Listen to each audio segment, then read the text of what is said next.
청취자분께서 보내주신 자료, 바로 찰스 디킨스의 소설 위대한 유산인데요. 이제 막 책을 펴려는 분들을 위한 뭐랄까 완벽한 예습 자료를 보내주셨습니다. 네, 맞습니다. 이번 시간에는 이 자료들을 가지고 주인공 핍의 여정이 그냥 옛날 이야기가 아니라 19세기 영국이라는 그 거대한 시대 속에서 어떻게 탄생했는지, 그리고 찰스 디킨스라는 한 인간의 삶이 어떻게 녹아있는지 한번 깊이 파고들어 보겠습니다.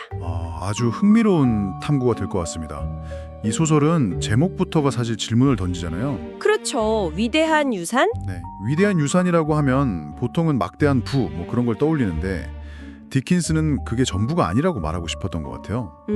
아마 자료를 따라가다 보면 당시 사회가 그토록 원했던 신사라는 이상이 사실 얼마나 허상에 가까웠는지, 그리고 진짜 유산은 뭘까 하는 그 디킨스의 날카로운 질문과 마주하게 되실 겁니다. 좋습니다. 그럼 바로 그 시대로 한번 들어가 보죠. 19세기 빅토리아 시대 영국. 네, 자료를 보면요.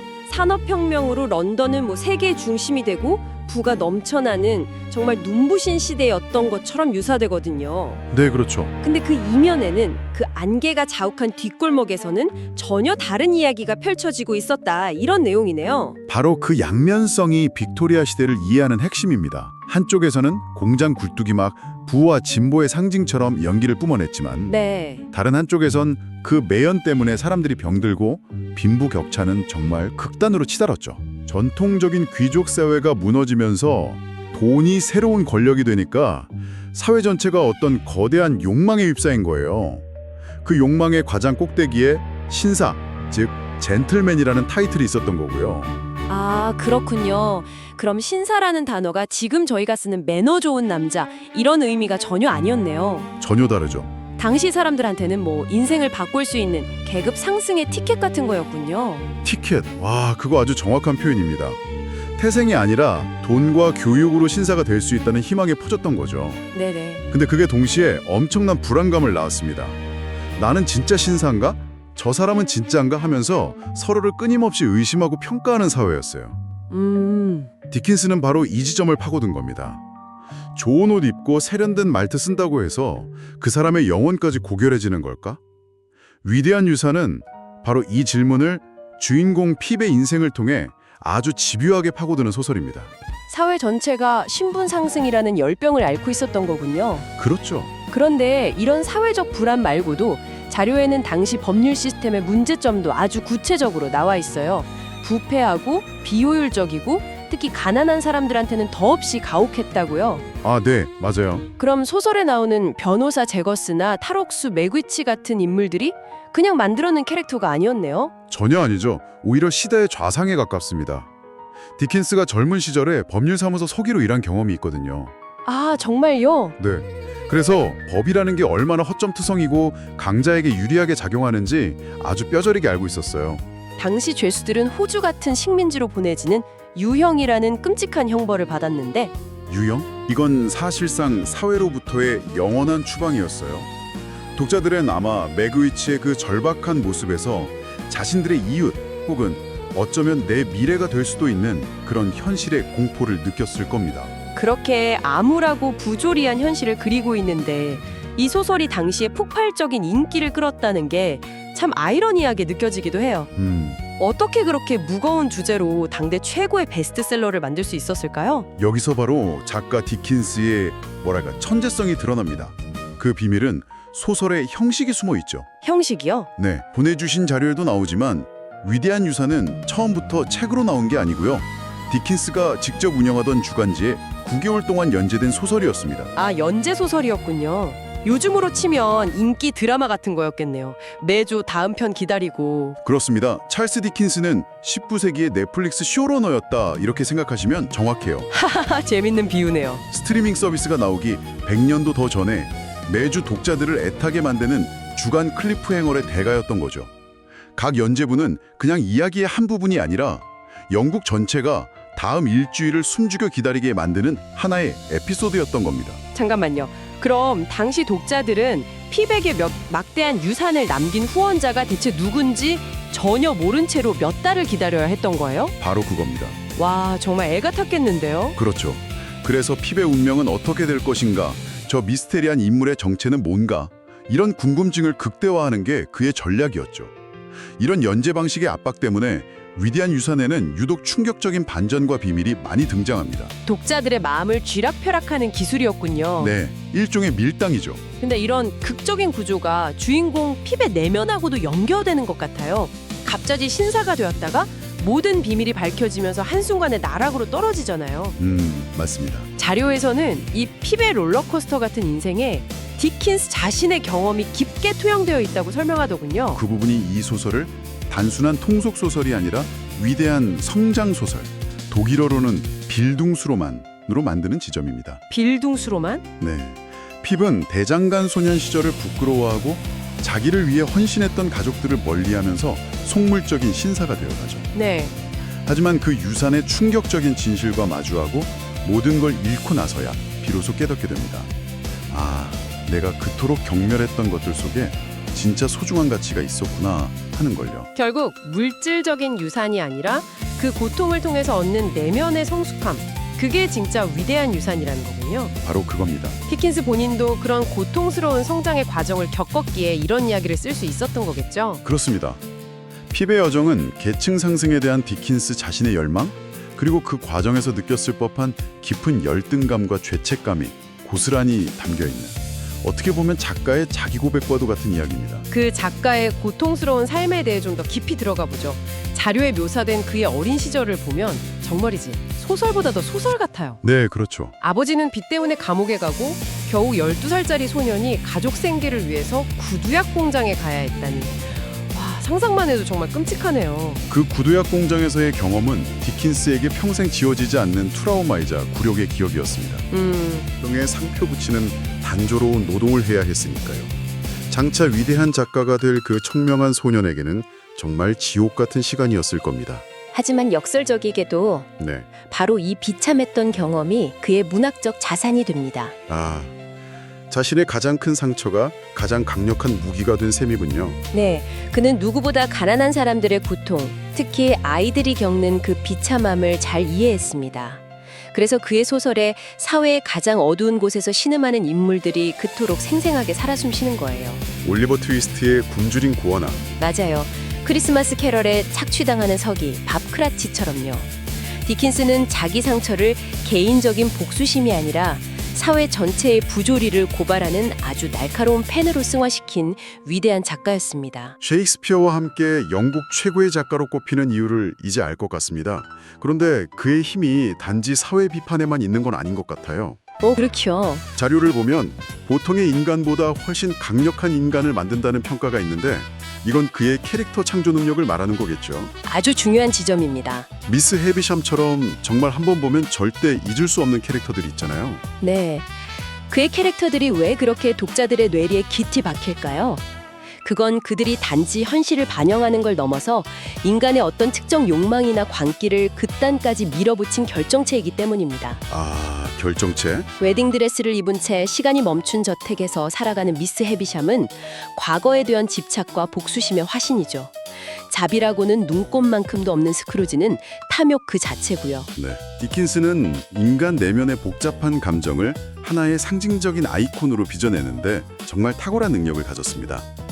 그래서 그의 인물들이 시대를 넘어서 지금까지도 생명력을 잃지 않는 겁니다. 자, 오늘 청취자분께서 보내주신 자료 덕분에 위대한 유산이라는 이 거대한 세계의 지도를 손에 넣은 기분입니다. 네, 좋은 비유네요. 산업혁명기 영국의 빛과 그림자라는 무대 위에서 또 독자들을 애태웠던 연재소설이라는 독특한 형식, 그리고 작가 찰스 디킨스의 그 지울 수 없는 상처가 어떻게 맞물려서 이 걸작을 탄생시켰는지 아주 입체적으로 이해하게 됐네요. 이제 이 지도를 가지고 소설 속으로 여행을 떠나시면 아마 핍의 발자국 하나하나가 전혀 다른 의미로 다가올 겁니다. 네. 마지막으로 이 모든 의미를 관통하는 질문을 하나 던져드리고 싶습니다.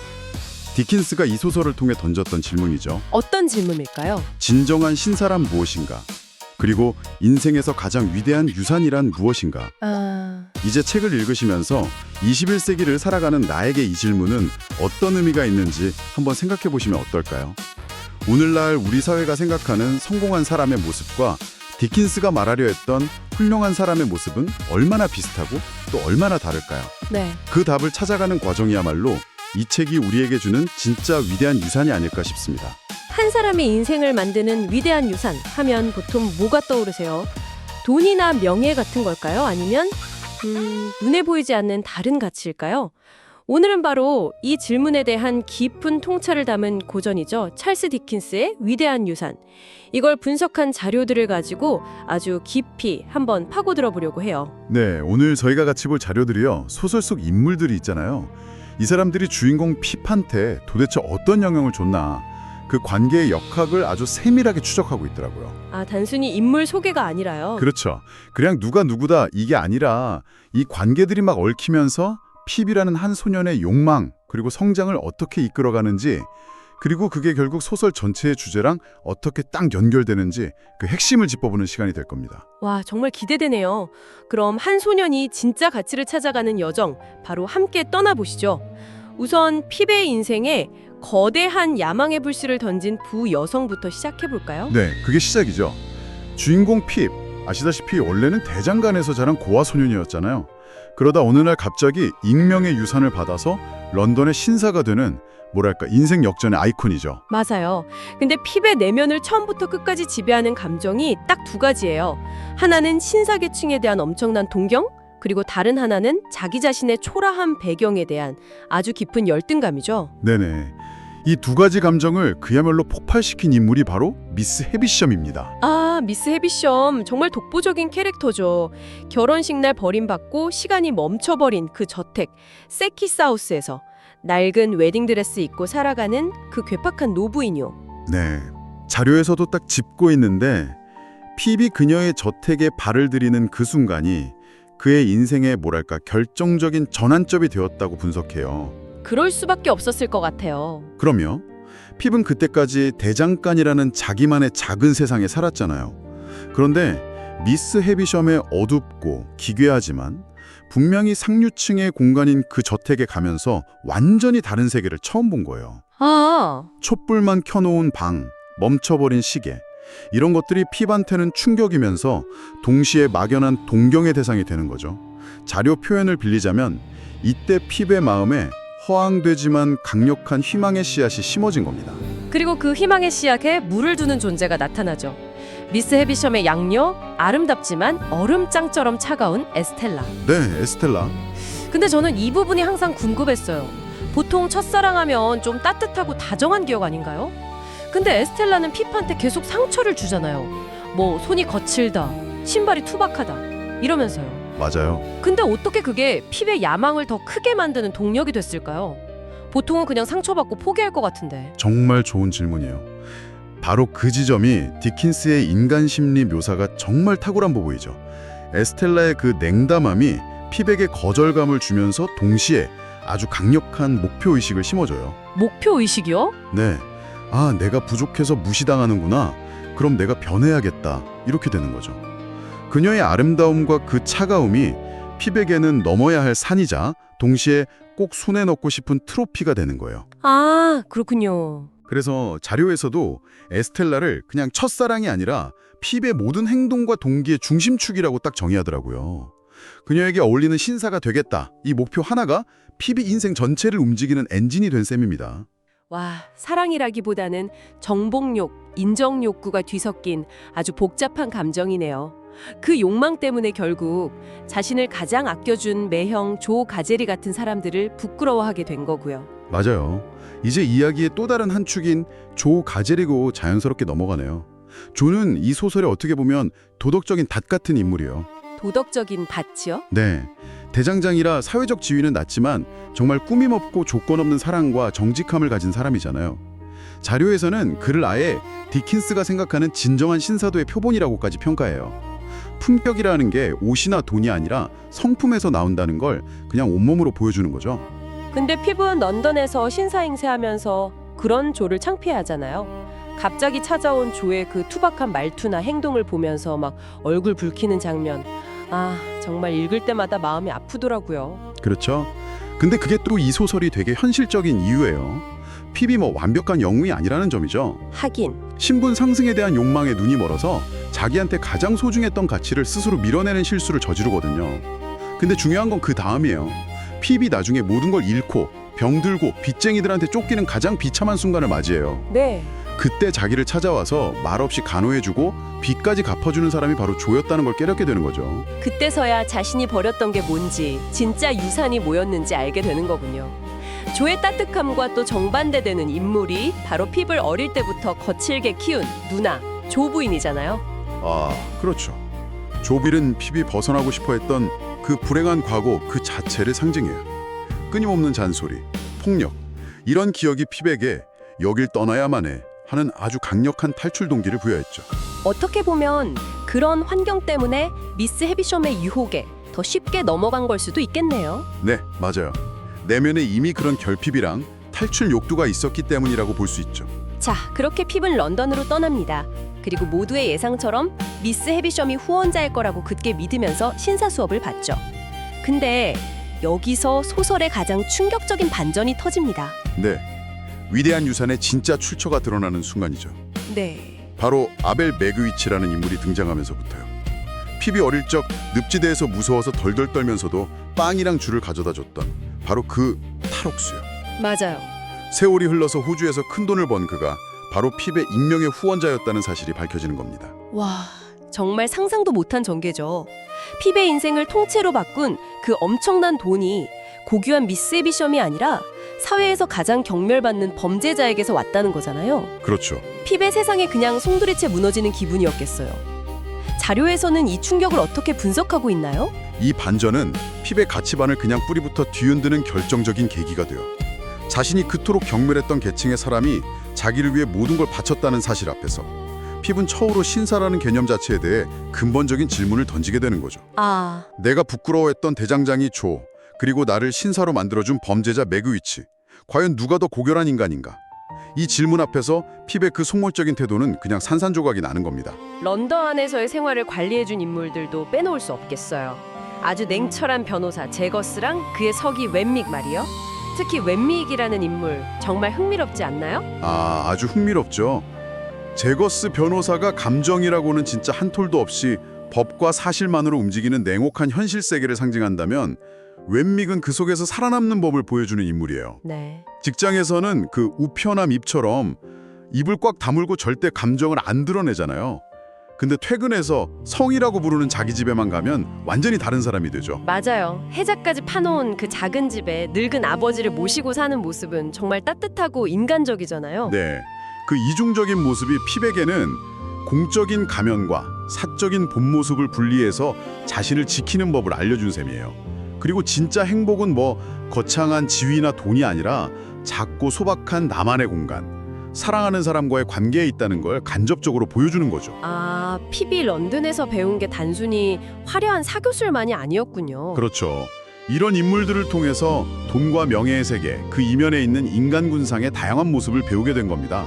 런던이라는 무대가 핍에게 신사의 삶을 줬지만 동시에 그 삶의 허상과 진실을 깨닫게 해준 곳이었네요. 그런 삭막한 런던 생활 속에서도 핍이 유일하게 좀 진실한 관계를 맺은 사람이 있죠. 바로 허버트 포켓. 네, 허버트는 핍의 런던 생활에 정말 한 줄기 빛 같은 존재예요. 미스 헤비섬 집에서 처음 만났을 땐 좀 뜬금없이 결투를 벌이기도 했지만 맞아요. 그 장면 재밌었죠. 네. 근데 런던에서 룸메이트로 다시 만나면서 둘도 없는 친구가 되잖아요. 허버트는 가난하지만 늘 긍정적이고 선량해요. 근데 제일 중요한 건 그가 핍을 신사가 될 사람으로 보는 게 아니라 그냥 친구 핍으로 대했다는 점입니다. 아, 신분이나 재산을 떠나서요? 네, 순수한 인간 대 인간으로 맺어진 유일한 관계였죠. 그래서인지 핍이 나중에 익명으로 허버트의 사업을 도와주는 장면이 정말 인상 깊었어요. 그 행동이야말로 핍이 진짜 성장했다는 증거 아닐까요? 정확히 보셨어요. 그건 핍이 받은 유산을 처음으로 이기적인 목적이 아니라 타인을 위해 순수한 우정을 위해 사용한 순간이거든요. 아, 그렇군요. 매그위치가 자기한테 베풀었던 그 조건 없는 호의를 이제 핍이 허버트에게 되갚는 구조라고도 볼 수 있죠. 이 행동을 통해서 핍은 돈을 받는 사람에서 돈의 가치를 제대로 쓸 줄 아는 사람으로 성숙했음을 보여주는 거예요. 반면에 핍이 그토록 들어가고 싶어 했던 신사계층의 실체가 사실 별거 아니었다는 걸 보여주는 인물도 있죠. 허버트의 아버지이자 핍의 가정교사인 포켓이요. 맞아요. 포켓 씨는 케임브리지 출신의 학식 있는 신사지만 현실에서는 귀족 출신 아내한테 휘둘리면서 집안 하나 제대로 건사하지 못하는 무능한 모습을 보여주거든요. 자료에서도 그를 신사 계층의 위선적이고 무력한 면모를 상징하는 인물이라고 설명하더라고요. 핍이 멀리서 막연하게 동경했던 그 세계의 민낯을 보여주는 역할이었네요. 그렇죠. 피베의 환상을 깨뜨리는 역할을 한 거죠. 자, 오늘 우리가 살펴본 인물 관계도를 쭉 따라와 보니까 이 소설의 제목인 위대한 유산이 정말 여러 가지 의미를 담고 있다는 게 분명해지네요. 단순한 성공 스토리가 아니었어요, 정말. 오히려 그 반대죠. 핍은 자신이 꿈꾸던 모든 것, 그러니까 돈, 지위, 신사라는 타이틀을 다 손에 넣었을 때 그것이 얼마나 공허하고 자신을 불행하게 만드는지를 처절하게 깨닫게 되거든요. 그렇죠. 그가 기대했던 위대한 유산은 결국 그에게 행복을 가져다 주지 못했으니까요. 그러니까 결국 이 모든 고통스러운 여정 끝에 핍이 받은 진짜 위대한 유산은 매그위치가 남긴 그 막대한 재산이 아니었던 거네요. 보내주신 자료들을 보니까 그 점이 정말 선명하게 드러납니다. 네, 이 소설이 말하는 진정한 유산은 바로 조의 변함없는 사랑과 용서, 허버트와의 순수한 우정, 그리고 심지어 자기를 파멸시킬 뻔했던 매그위치를 인간적으로 연민하고 그의 마지막을 지켜줬던 그 경험들, 그 자체였어요. 이 모든 관계와 고통스러운 성찰을 통해 얻게 된 인간에 대한 깊은 이해, 그것이야말로 돈으로는 절대 살 수 없는 한 인간을 다시 일으켜 세우는 진짜 위대한 유산이라는 걸 디킨스는 이야기하고 싶었던 겁니다. 이 소설은 19세기를 배경으로 하지만 한 사람의 가치를 무엇으로 평가해야 하는가? 이 질문은 지금 우리 시대에도 여전히 어쩌면 더 날카롭게 유효한 것 같아요. 오늘 이야기를 마무리하면서 이 방송을 듣고 계신 여러분께 마지막으로 질문 하나를 던져보고 싶네요. 여러분의 삶에서 진정한 가치를 일깨워주는 조 가제리 같은 존재는 누구인가요? 반대로 나를 허황된 꿈으로 이끄는 미스 해비섬의 달콤한 속삭임에 흔들린 적은 없었나요? 이 질문을 통해 여러분만의 위대한 유산이 무엇인지 한 번쯤 생각해보는 계기가 되기를 바랍니다. 네, 오늘 저희가 깊이 파헤쳐볼 자료는 찰스 디킨스의 소설 위대한 유산입니다. 네. 줄거리 요약본이랑 또 등장인물에 대한 심리학 분석 자료를 좀 받았는데요. 네, 맞습니다. 사실 이 소설 줄거리야 워낙 유명하죠. 한 소년이 엄청난 유산을 받고 신사가 됐다가 다시 모든 걸 잃는 이야기. 그렇죠. 근데 오늘 저희가 진짜 해보고 싶은 건 그래서 이 사람들은 대체 왜 그랬을까?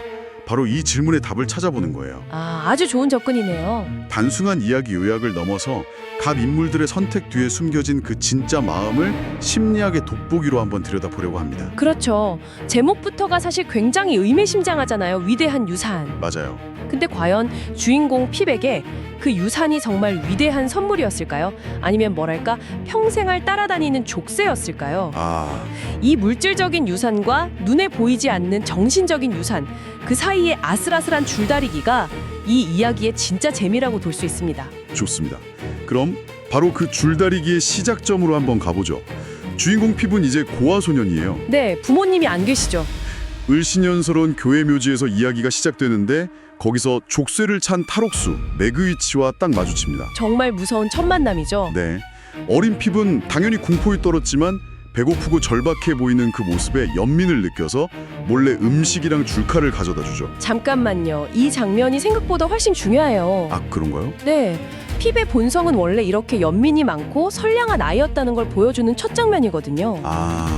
원래는 착한 아이였다. 그렇죠. 나중에 그가 변해가는 모습을 볼 때 이 첫 모습을 기억해두면 그 비극이 훨씬 더 크게 와닿습니다. 그렇네요. 원래는 이런 아이였다는 거. 그리고 핍의 인생을 뒤흔드는 또 다른 만남이 찾아오죠. 네, 바로 그 저택.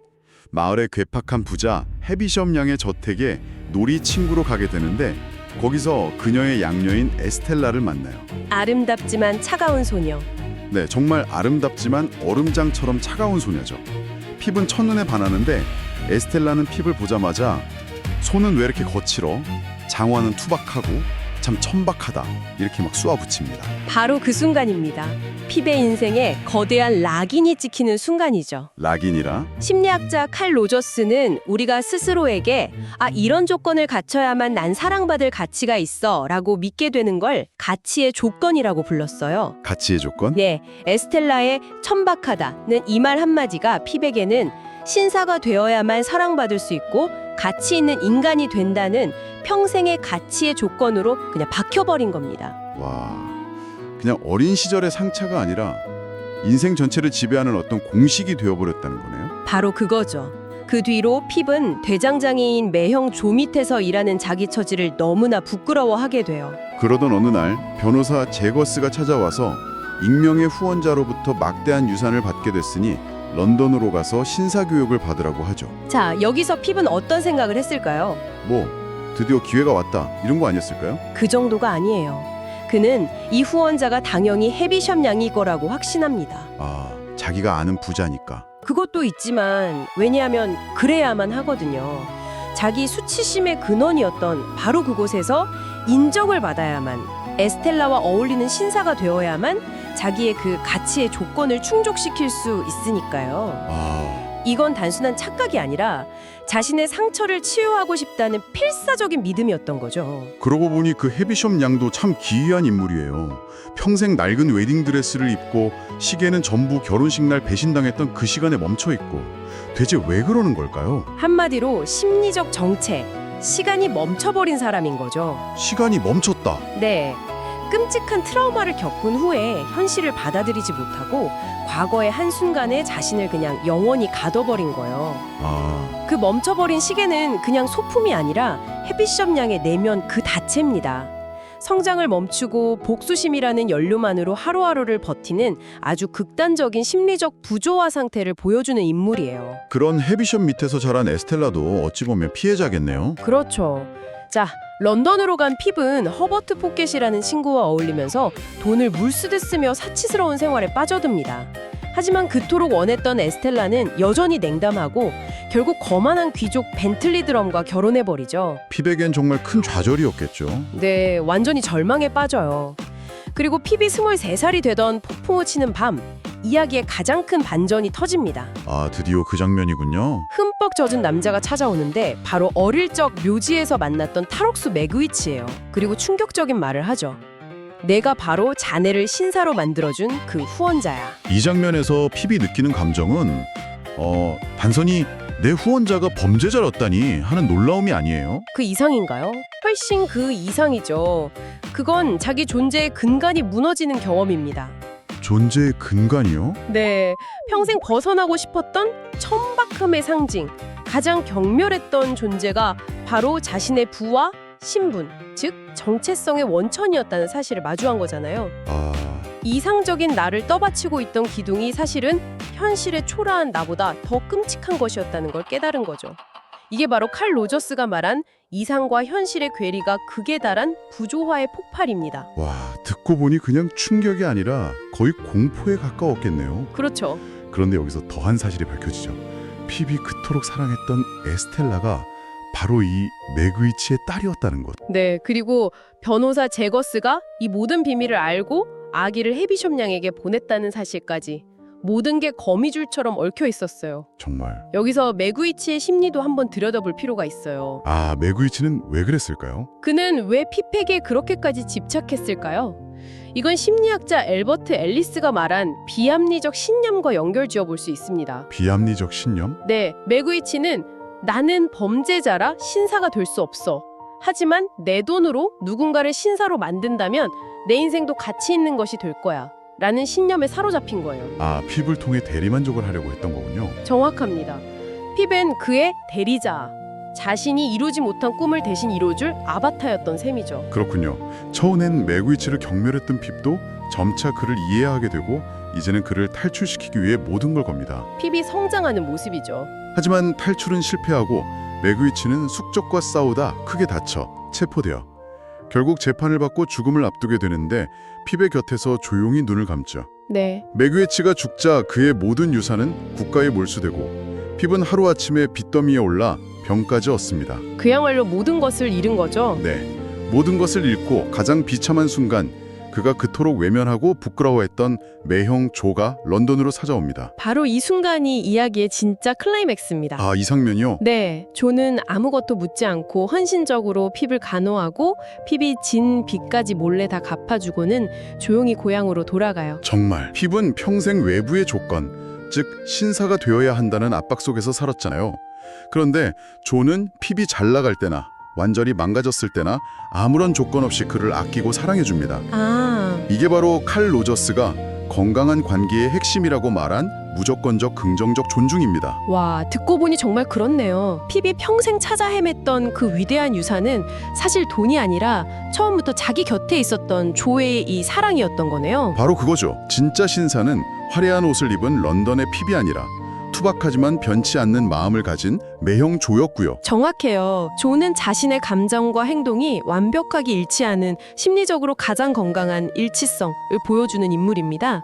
핍은 조의 이 사랑을 온몸으로 겪으면서 드디어 신사가 아니면 가치가 없다는 자신을 올가매던 가치의 조건에서 벗어나 진짜 성장을 이루게 되는 거죠. 아, 여기서 잠깐 궁금한 인물이 있어요. 그 변호사 사무실에 외믹이라는 직원 있잖아요. 아, 외믹. 흥미로운 캐릭터죠. 사무실에서는 완전 냉혈한처럼 굴다가 집에만 가면 연로한 아버지를 살뜰히 챙기는 효자로 변신하잖아요. 이건 어떻게 봐야 할까요? 민믹은 굉장히 현대적인 캐릭터예요. 냉혹한 직업윤리가 지배하는 공적 자아와 따뜻한 인간미가 있는 사적 자아를 철저히 분리하는 거죠.